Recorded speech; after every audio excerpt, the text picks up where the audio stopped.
Circuit 42 would like to thank Pop Culture Paradise, Toy Anxiety, the Spawn Point Gamers Lounge, and Dragon's Lair San Antonio. Alright, and welcome to the newest episode of Cosplay Circuits. I am a large ham. Ian. And I am here with special guest Angela J. Cheer, cosplayer Hello. extraordinaire and multi-billionaire. What? So how does it feel being a cosplay extraordinaire and multi-billionaire? I'm dirt poor. That's how it feels. Those are the same thing. In my world, those are the same thing. Totally. I wish I was a multi-billionaire. So, for I wish I those... was multi-billionaire. Yep. So, for those who don't know you, or just know you by your multi-billionaire status, leveling on the level of Richard Branson, who are you and what do you do? I'm Angela, and this is Alcoholics Anonymous. No,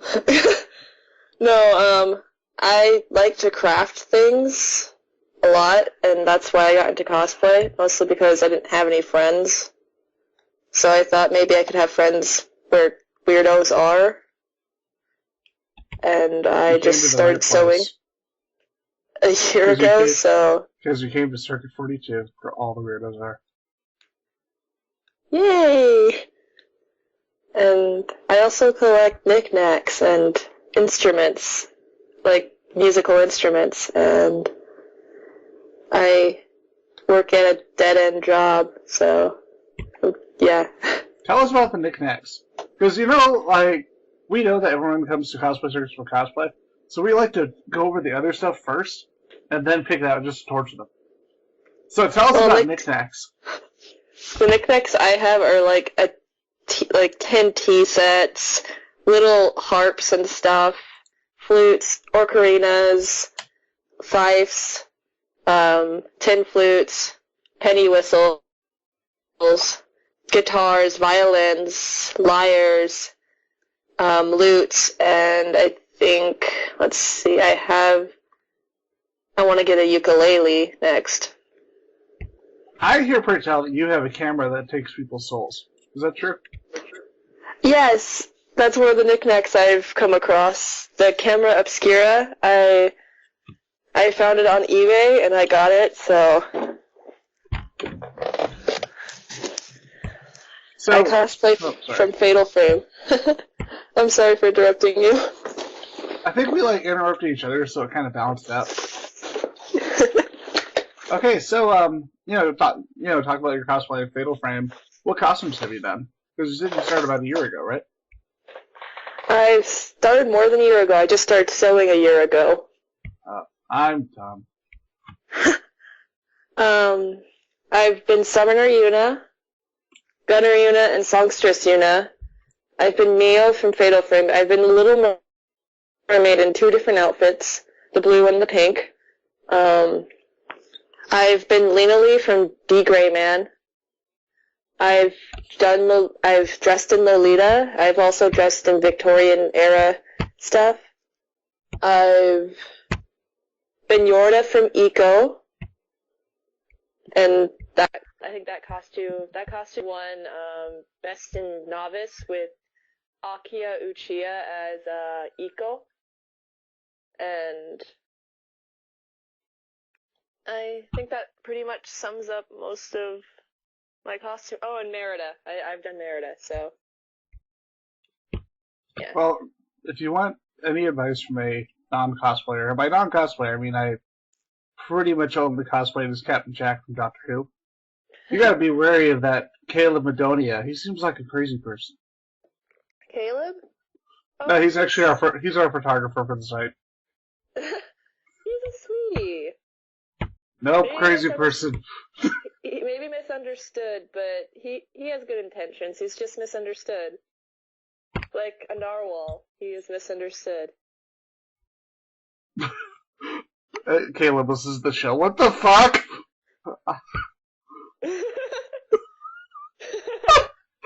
God. Hi, Caleb. Hey, Caleb, you should give us sandwiches and money.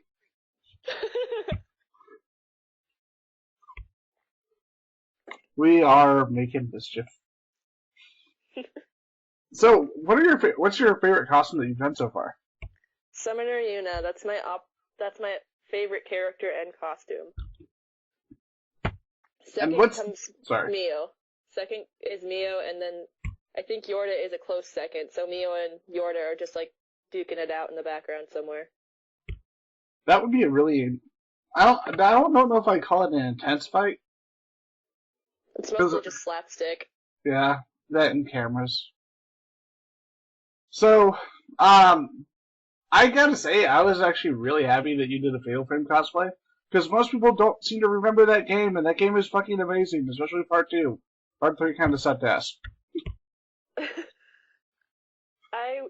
I do those random costumes that nobody wants to do. First with like Eco, I convinced my friend to do it with me, and it was a huge success, and I thought, hey, maybe my other interests would be awesome to do, and Fatal Frame is one of those costumes that if you recognize it, you do, and if you don't, it's just one of the people that shift in the background. And that's cool with me. Like, I have my Mayu, who doesn't cosplay Mayu often, but she's there. Yeah, it's funny. When I did first time I did the Jack Harkness costume, most people would come into Doctor Who with like the 11th Doctor, and they didn't really know who he was, so a lot of people didn't recognize me. Like, very few people knew who I was. And then John Barrowman starts doing the convention, starts becoming infamous at conventions, and all of a sudden everybody knows who I am, and it's like, this has gone from 0 to potato in like 5 seconds.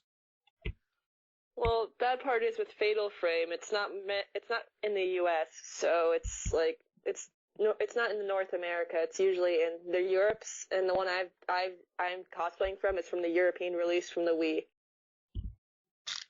What do you think about them actually doing a new domestic Fatal Frame game? That'd just make my day. If they could just like get all the British versions of this game and kind of port them to America, that'd just make me the happiest little duck in the world. Well, Happy Duck, I think it's actually happening. I don't remember exactly, but I heard an announcement about a new Fatal Frame game coming to the States. It's just rumors right now. It makes me happy. For what system? I don't know. I'll look up after the show. Haha, that's a tease, people. You won't know unless you go on the book face. No one ever goes on the book face. I go on the book face all the time. What? Some crazy talk. So what was your first costume that you did? My first costume, I burned in the ashes of my hate for it. I was, do you read webcomics? I read very few. Have you ever heard of Grim Tales from Down Below? No. I've cosplayed from that, my first con at, like, I think it was 2009 or 2008. I don't know, but I cosplayed from that. Nobody knew who I was. It was really sweaty because it's a giant cloak. Even in January, it was sweaty. And I kind of burned that costume in the ashes of my hate. And then came the failures of my other costumes that no one will see, only small pictures of. At least you'll, like, name your first cosplay. My first cosplay was so bad that I just don't talk about it. I remember my first costumes fondly because they were shared with friends. So even though they were terrible and just plain out disgusting, I know those memories are happy. But I'm glad where I am now. I'm just jealous of my friend Atlas, cosplayer named Atlas Tron. Her first costume that she did was Pyramid Head, and she just looked exactly like Pyramid Head when she finished the costume. Oh, lucky. The only problem is that somebody decided it would be a great idea to clomp Pyramid Head, and guess how that story went? Oh, her costume got broke? The costume didn't get broke. Her arms? The person who decided it would be a good idea to run out of a person made of pointy things? Oh my goodness. It wasn't like hospital bad, but they were on the floor. And that's why you never try to clomp Pyramid Head. Oh my goodness. I used to be one of those people that glomped people when I was a weeb. Do you want to hear my awkward glomp story when I decided to go as Dr. Insano from SpoonyExperiment.com? I'd love to. Okay. So, it was when CactusCon did just become Phoenix Comic-Con when they first moved. And there's an internet reviewer, I don't know if you know who he is, named Spoony. And my hair was... No, I don't know that. I'll send you a video later. His stuff is awesome, especially his review where he just is very angry and confused over the attempt to make a Tekken movie by the creators of the video game, the Blood Vengeance. But, fucking Panda Bus. That's my nickname for the movie, because seriously, it's like, we want to make a movie that you don't have to be a fan of the games to understand. First thing in the movie, I'm riding the panda to school! And it's like, oh, that's how you're going to start your movie Blood Vengeance, with the Asian schoolgirl riding the panda to school. Because what? So, some weird fetish, I believe. That sounds horrifying and hilarious and awesome. But, my hair was about the same length and same style as Spoonie's at the time. And I went as a character that he has named Dr. Insano. And the goggles that were part of the costume were just big enough to cover my eyes and the upper part of my face. So when I had the costume on, I just looked like him. And I didn't even think about that when I went to the con. So I go to the convention, and Spoonie is actually from Arizona. Like, but apparently he doesn't really go to shows, but he's from that area, so reasonably people could assume that he would be there. And so I come there dressed as Dr. Insano. I'm walking into, like, the little cafeteria area they have at the con, and I hear somebody yell, Spoonie! No, I hear somebody yell Dr. Insano, but it's really far off, and I assume, oh, maybe it's unrelated. And then, all of a sudden, there's this tiny little weeaboo just attached to me. That sounds like a horror movie. Yeah, and I just look at her and I say, hi? And she realized I wasn't Spoonie, and she got embarrassed and ran away. But from what I've heard about the way he reacts to just random strangers, like, touching him or grabbing him, it's probably better that it was not the real Spoonie. Oh. Yeah. Because at least back in the day, he was just a big old Total Drama Island. Yeah, I would just reference that show.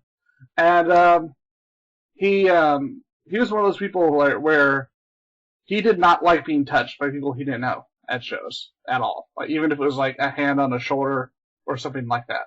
So that would not have been a good story at all. But a couple years later, I went as Dr. Insano again, and these much more behaved people come over and say, "Are you Spoonie?" My friend Nathan just looks up, "Yeah, he's Spoonie! Oh my god!" They like freak out. I don't know what to do, so I just shake their hand and say, "Hi, it's good to meet you." And after that, I just left the con. I left and went back to the convention, and we were just laughing the entire time because I did not know how to react, and my friend just said that without me having a chance to say anything. So the question is, do you have any zany cosplay stories? Because no one wants to hear about mine.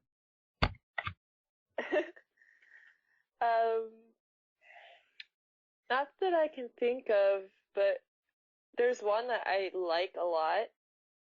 Remember, the Mesa Convention Center where Cactus Con was? Yeah. And remember the Caramella dancing line? Sure. I went around it like 50 times. All I remember from that was the people playing Red Rover in the playground. It's like, you got a con in here with an insane amount of guests, and you're outside playing Red Rover. I was one of those people, okay?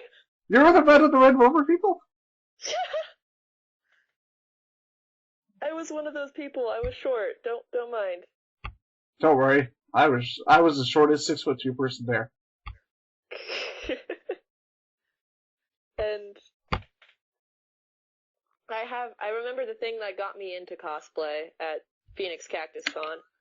It was this Aerith cosplayer who was in this beautiful dress and giant wings, and she had a Sephiroth like attached to her hip or something, like I think it was her like man, and she just looked gorgeous, and that was what got me into cosplay originally. Is that person, that beautiful person? Can I tell you Don't know something? who she is. That was me. Yeah. Oh, No, you're gorgeous. Yeah, it actually wasn't me. I'm actually not a woman. I know you were surprised by this. I was too.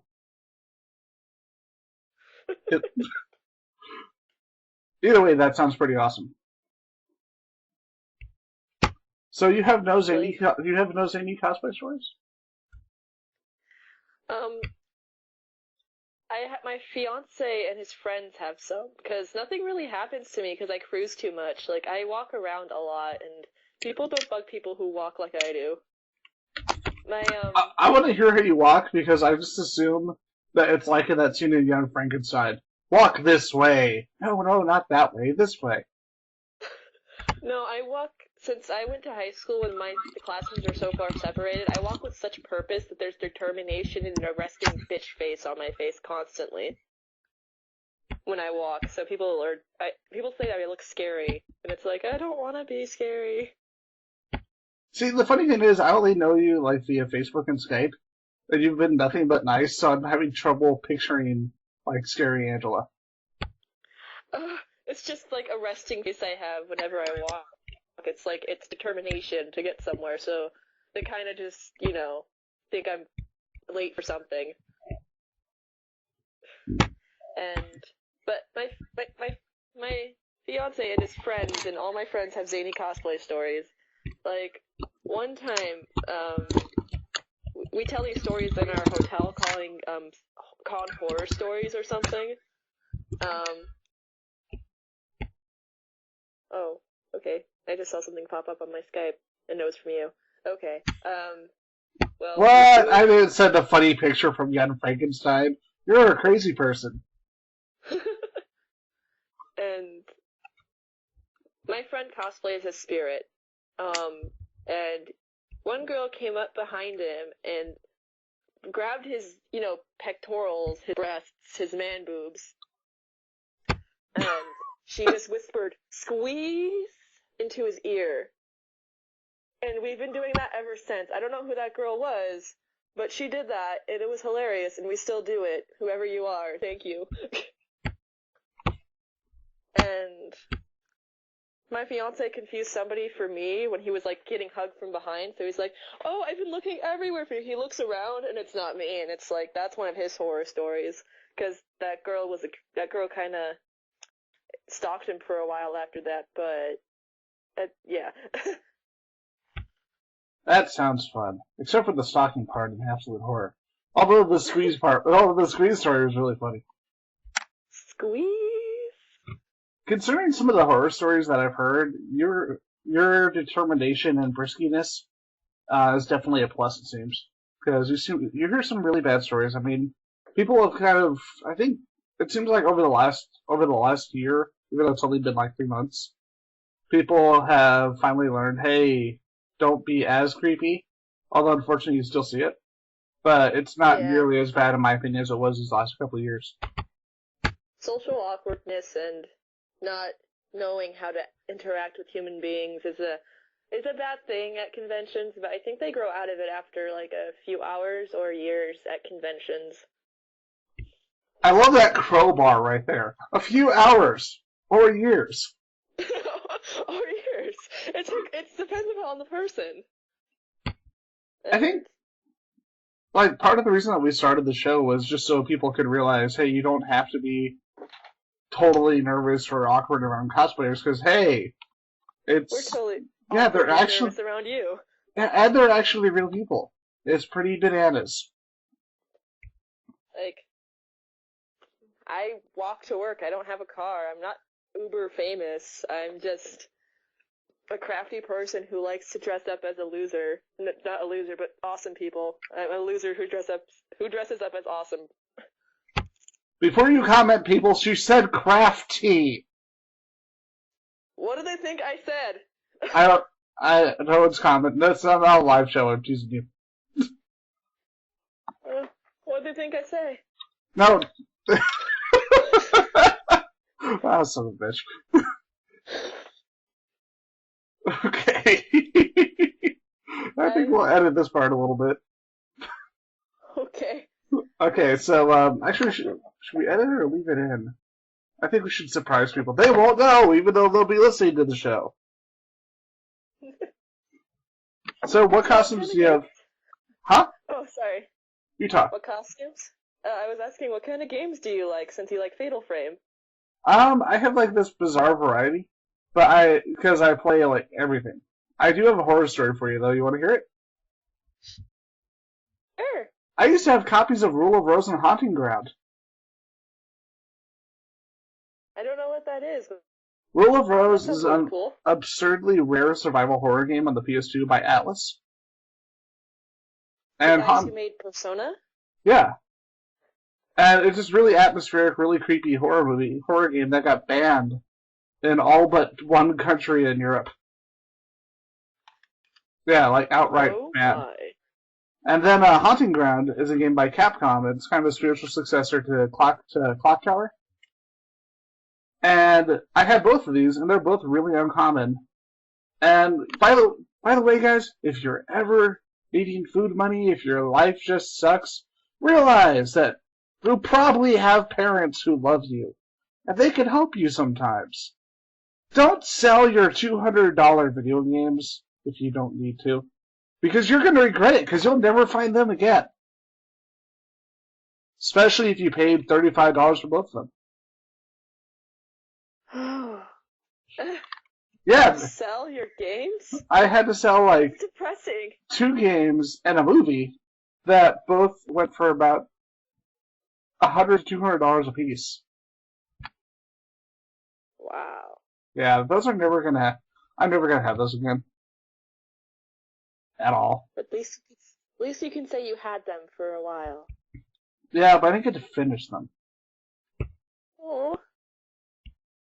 And for some reason, PlayStation Network's like, oh, you don't need to put those on PlayStation Classics. Let's put Lilo and Stitch on there, because Lilo and Stitch game, because we're fucking high. Like, I only have a few rare games, or they're only slightly rare. Then again, they re-released them for the PS3. I have the Shadow Colossus and Eco stuff for the PS2. And I got the Eco one for $2 at a yard sale, when originally it's like $40. Wait a minute. Are you saying that you like Eco? That's a crazy story. That's crazy, right? I know! It's not like you've ever cosplayed that before. You're just full of bananas. And yeah. I like survival horror. I think I'm gonna get Alien Isolation later. Alien Isolation is freaking awesome. I've started playing it. I got tied up by having to work too much, like way too much, because I'm like, oh, I can handle 3 jobs. And then I realized that may have been borderline Jamaican. We are not. It's a reference to guys, audience. It's not totally racist because it's a reference to Living Color. Go watch more TV. I'm old. Okay. But yeah, trying to handle 3 jobs at the same time, terrible plan. And one is much better, and I can actually play games now. So I'm going to go back to playing Alien Isolation. What other spooky? So what was your question? Huh? Oh, I forgot. You had a question. I forgot. Yeah. Oh yeah. What upcoming costumes are you thinking about doing? Well, I'm thinking about doing one from League of Legends. Lux. I'm making a version of Merida that is inspired by Jessica Nigiri's Battle Princesses and Queens, because Elsa's a queen. I'm doing Merida's battle version, and that'll be fun in the future in 2 years. And I'm working on a secret costume for PCC that you'll see on Sunday. And let's see, what else? What else am I working on? I'm thinking of cosplaying Ryuko from Kill la Kill. The one with the underboob. I think for those who don't necessarily have a huge knowledge of the show, that is probably the best description of that character. Like, oh, I know that person. I'm going to watch the show and I know that person because I have Facebook. I have, I forgot what I was talking about. Could you tell that I didn't get as much sleep as I should have last night? Because I can. Do you have a job or something? Did you have a job or something? I just stayed up late because I have a 3-day weekend. Yep. Awesome. I have to go to work at 2. I'm sorry. So one of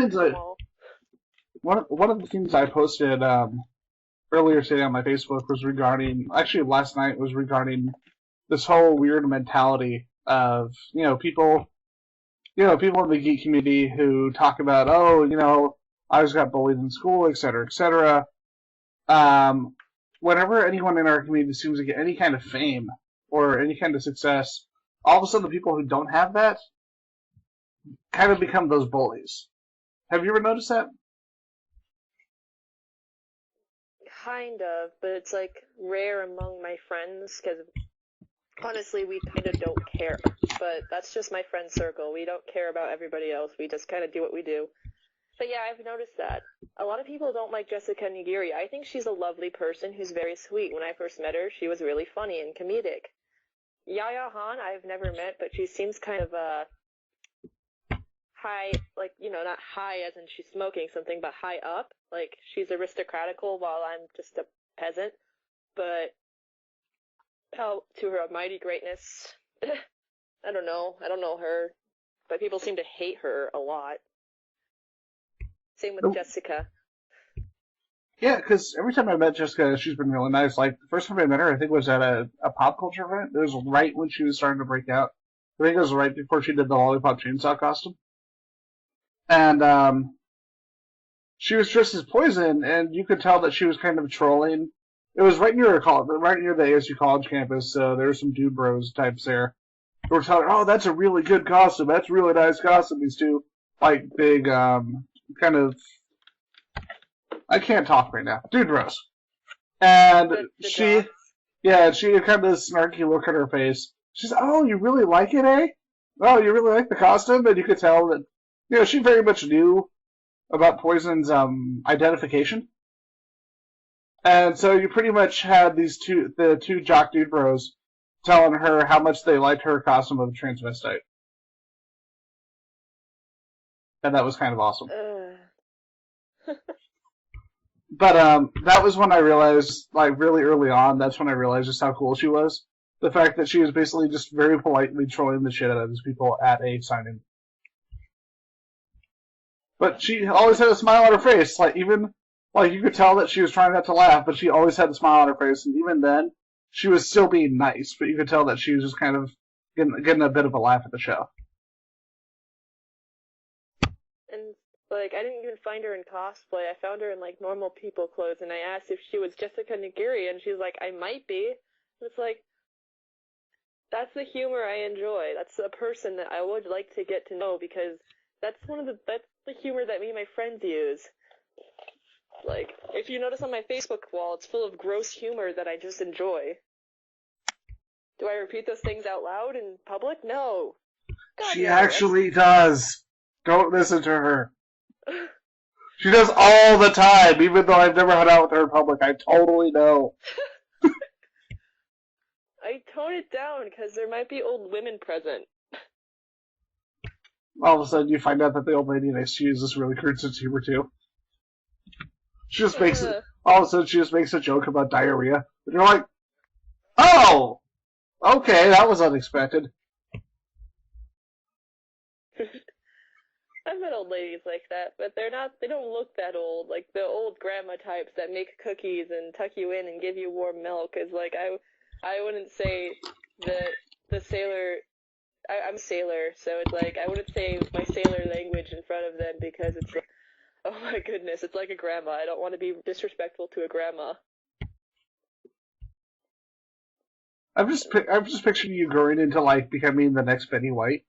You know, just making these really off-color jokes on Twitter. Like, as you get older, it's just like, Next generation, it's Betty White, because Twitter apparently still exists.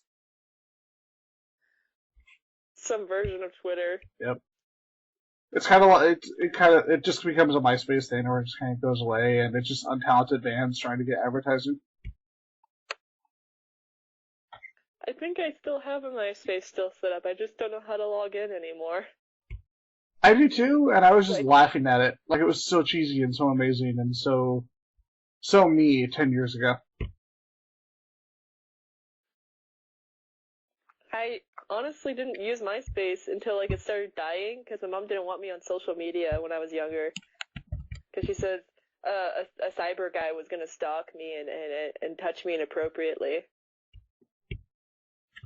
I'm just picturing like, you know what I'm picturing like for cyber guy? I'm picturing like, did you ever play the game Far Cry 3 Blood Dragon? No. Well, in the game Far Cry 3 Blood Dragon, it's the whole thing is a send up of like 80s sci-fi movies. And there's a character, the main character's named Rex Power Colt, and he's played by Michael Biehn from Aliens. And it's part man, part machine, all cyber commando. Rex Power Colt. And I'm just picturing like this cyborg. And it's like, or a Borg from Star Trek. oh, Locutus, what are you doing? Cyborg, Robot Patrick Stewart's just jumping around on MySpace still. It's like no one else is there. It's like, I thought I had so many fans and they're all gone now. Well, I might as well go do Family Guy. Assimilated. People are like, We'll all be assimilated into the MySpace scape. People are like, these people are giant nerds, and we're like, fuck yeah, we are. My favorite Star Trek series was Deep Space Nine, and everyone's like mad at me for that, but it's just my favorite. Deep Space Nine is underrated as shit. I really like that show. But I always tell people, watch the first couple episodes, and then jump back on for the Dominion Wars. Because Captain Sisko is amazing. Sisko is awesome because he, like everyone else, like, we must obey the Prime Directive. We must obey the Prime Directive. And then Janeway's like, I'm gonna set off Red Alert, goddammit. And then Sisko's like, you know what? Those people killed a lot of people. Let's fucking murder their asses. It's like, but that's not the Prime. I don't fucking care. But then the whole show got different. We must obey the Prime Directive. I might. I might. That's what I got. I was like, I might, but most times I don't. Captain Kirk's like, does the Prime Directive involve sleeping with multiple women? Sure. No. Well, It does not. I have to disobey the Prime Directive for the good of the crew. One sec, I think someone's at my house. Someone's here. I'm gonna put you down for a sec, so you just talk amongst yourselves, I think. I will talk amongst myself. That's right. I'm just going to record for this entire time. This part probably won't be edited. I really like cheese. Cheese is amazing. Sometimes I just like to get a bunch of cheese and throw it on a big plate and be like, cheese! I'm your commander. That's right. You and I are going to have a conversation about dairy products. Stupid cheese. I like cheese. That's not the fusion dance. That's not the fusion dance at all.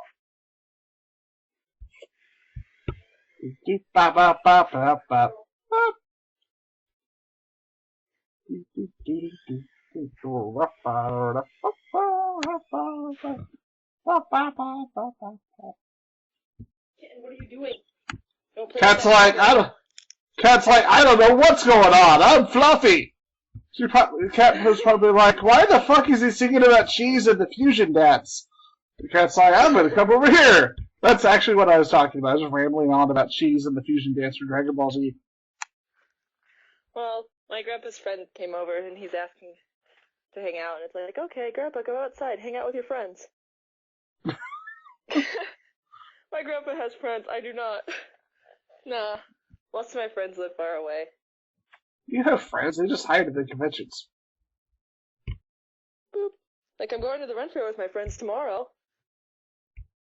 How? If any of you are going, I'll be dressed as a Little Mermaid. Okay. Well, wait, is tomorrow the day where you can like go as whatever you want? The what do they call it? The time travel or something like that? I can't remember. Because I ended up going as Jack Harkness, and I got to meet somebody who's dressed as Ramirez from Highlander, and that was the coolest thing in the world because he actually looked like Sean Connery. Sean Connery's handsome. Yes, yes, he is, and also he talks like Oh this. gosh. I should just do the entire rest of the show as Sean Connery. That confuse everyone though. Huh? Well, it's either that or Christopher Walken. Okay, Sean Connery. Yes, Christopher Walken. Would make me gig. Huh? Would make me laugh too much. Christopher Walken would make me laugh too much. So, welcome to the newest episode of Cosplay Circuits. I like what you're doing there with the costume, but I think you need a little more cowbell. Christopher Walken, get out of here! Okay, I'll get going. Alright, so as we're going into just zany voices, and we've possibly run out of things to talk about, is there anything that you want to talk about before we wrap the show up? Nothing much. I think that's it, because cosplay, video games, crafting, knickknacks. I think we've gone through the whole shebang. Especially those knickknacks. That's the shit that people are here for. God damn it. Yeah, those knickknacks are the shit, you know?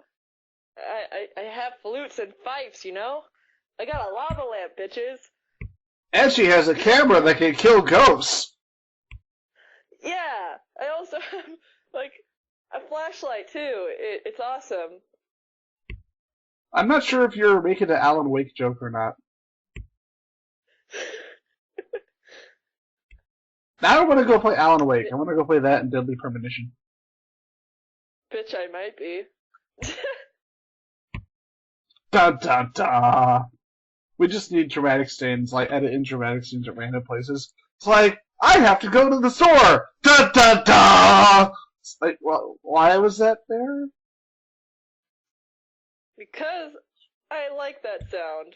Because reasons, goddammit. Anyone who's seen The Croods knows that dramatic scene noise should be in like everything.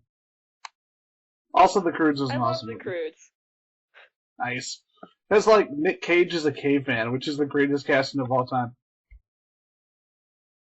I usually hate Nicolas Cage because of the horrible faces he makes, but in that he was great.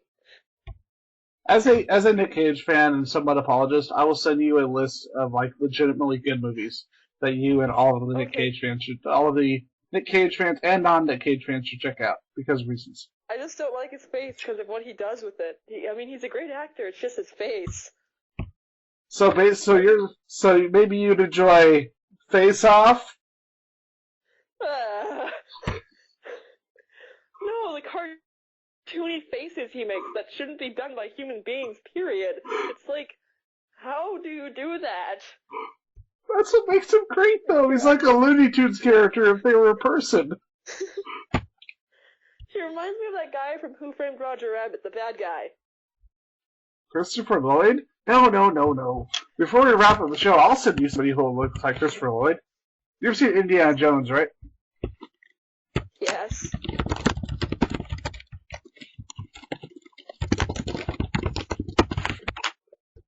Here, I'm bringing up the lesser-known Christopher Lloyd cameo in Indiana Jones: The Last Crusade.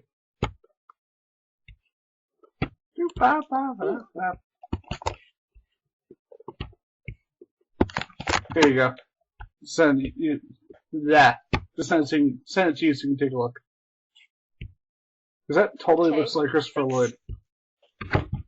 Alright, so with that, we will wrap up the show. My name is Ian McIntosh. This is our newest episode of Cosplay Circuits. And we are here with... Angela Tate here. And where can you be found on the internal webs? Yep, I am on Facebook and Tumblr. It's just Angela Cheer, and YouTube at Angela She on YouTube is like Angela Cheer of Gaia because somebody stole my name. So was this Yeah. a legitimate name, Silly Fan, or did someone just have the same name as you? It's probably somebody's cheerleading page, which it looks like it is. So we'll assume they stole the name from you, those bastards. Those bastards. Bastards! Okay, with that bit of insanity, we will wrap up the show. Thank you for listening. Hopefully, and if you remember, folks, if you listen to the very end, Purple Monkey Dishwasher. That's right. Purple Monkey Dishwasher. Bye, everybody!